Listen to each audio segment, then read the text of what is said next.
Ladies and gentlemen, here comes San Francisco Justice.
Judge Vertigo is ready. The litigants are making their way into the courtroom.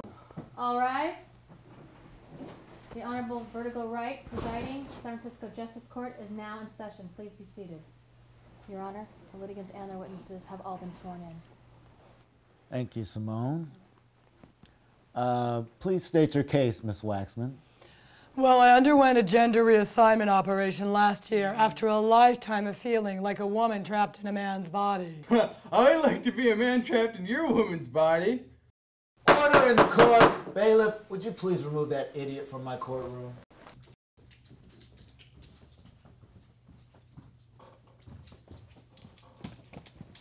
What?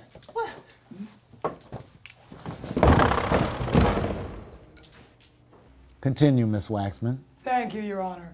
As I was saying, I had the procedure done last year, and it's been nothing but complications ever since. Complications Dr. Phineas never explained were a possibility. Dr. Phineas, did you indeed operate on Miss Waxman? Well, yes, Your Honor. It was about a year ago when she came in looking for the procedure. And did you go over all the details of the procedure with her? Yeah, I did. We fully discussed that there could be complications. Medically speaking, Your Honor, whenever an organ is removed, there is definite possibility of complications. And excuse me for being cross here, Judge, but especially if that organ is your manhood. You know what I'm talking about. No, I don't know, but I can imagine. Although I don't like to, but please continue. Then, after numerous consultations and discussions, Ms. Waxman over here finally consented to the surgery, and I performed it. We did some follow-up, and then I haven't seen her since. Is this true so far, Ms. Waxman? Well, yes. Okay, then what is the basis of your complaint? My complaint is that Dr. Phineas didn't explain all of the complications that could arise from the surgery. That is a lie, Your Honor. I absolutely followed the protocol precisely for this procedure. Okay, Dr. Phineas, please do not interrupt and do not speak until I ask you to speak. Someone questions my credibility and my honor, I must speak out. Okay, understandable. So would you please tell the court exactly what you reviewed with Ms. Waxman? I went completely by the book, Your Honor. I must perform, I don't know, 50, maybe 100 surgeries in a year. So being in the San Francisco Bay Area, I must be very particular to do it right.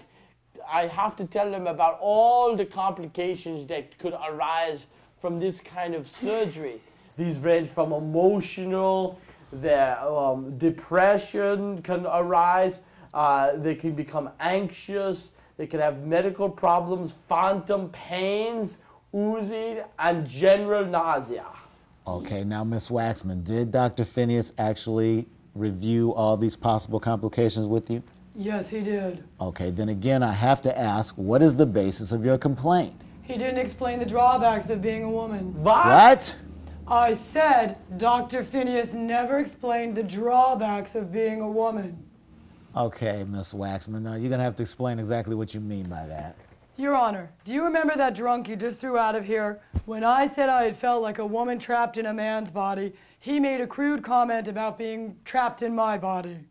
And ever since I became a woman, it's been nothing but remarks like this, and Dr. Phineas never explained that that was a possibility. Are you listening to this? She's trying to blame me for her problems? Well, I understand it seems a bit odd, but I'm going to hear her out. Obviously, I did a bang-up job turning him into her because she's acting like a typical delusional woman, blabbering on about total nonsense, looking for any excuse to bitch at a man and accuse him of making her life miserable instead of taking responsibility for her own miserable life. Can it, Doctor? This is just getting interesting. I want to hear more. My Please, Miss apologies. Waxman.